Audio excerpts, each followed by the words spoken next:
Okay, काय दिले बघा.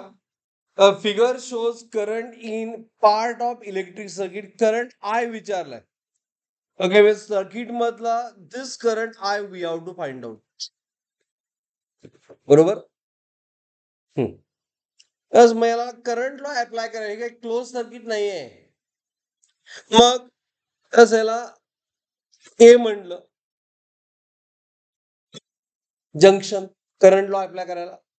एम्पियर नोन आहे, 1 एम्पियर नोन आहे, बट ह्यातला करंट नोन नाही आहे.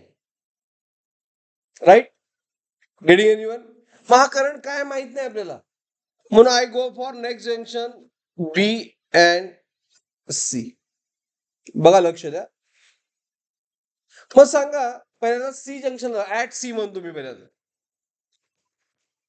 ऍट सी कंडिशन काय आहे पहिल्यांदा लक्ष द्या. मग ड्रॉ करा. ऍट सी कंडिशन काय आहे की 1 एम्पियर आणि 4 एम्पियर हे दोन करंट इनकमिंग आहेत. हे दोन्ही करंट इनकमिंग आहेत ना. त्यामुळं we have to show next current outgoing only. याला I1 म्हणतो. कळलं. मी I1 का आउट गोईंग मार्क केलं, कळलं. To satisfy KCL. केसीएल जर सॅटिस्फाय करायचं असेल तर सीबी मधला करंट I1 आउट गोईंगच पाहिजे. I1 किती असणार. Sum of outgoing is equal to what, sum of incoming. Incoming काय 4 प्लस 1 म्हणजे हाऊ मच 5 एम्पियर. I1 आला. बरोबर. आता मी एबी मधला करंट डिसाइड करतो. बघा, लक्ष द्या. तर I1 5 एम्पियर आला, एला आला ना.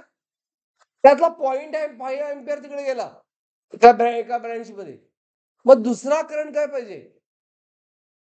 5 इनकमिंग आहे ना, त्यातला 0.5 गेला, मग अजून काही राहिला ना.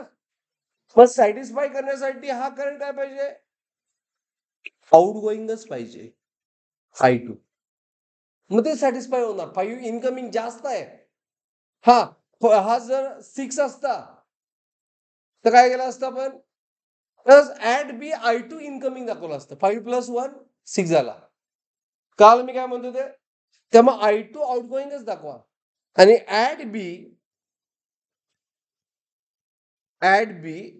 Outgoing I2 plus 0.5 is equal to incoming किती आहे I1 किती आहे 5 एम्पियर. आणि त्यामुळे I2 आला, इट इज अ 5 मायनस 0.5 म्हणजे किती 4.5 एम्पियर. Is it right. बरोबर. आणि लास्टला ऍट ए अप्लाय करूया. KCL at KCL me at A apply केलं. ऍट ए इनकमिंग करंट कुठलं आहे, फक्त इनकमिंग करंट. मग आपण आउट गोईंग लिहितो, मग आय फाइंड करायचं म्हणून. Outgoing I plus 1. Is it right. हे दोन्ही आउट गोईंग आहेत बघा. इनकमिंग फक्त I2. सो I2 किती आहे 4.5 मायनस 1 कितीला आहे, हाऊ मच आहे 3.5 ampere. Nothing but option number A. समजला. Is it clear. Got it. Okay.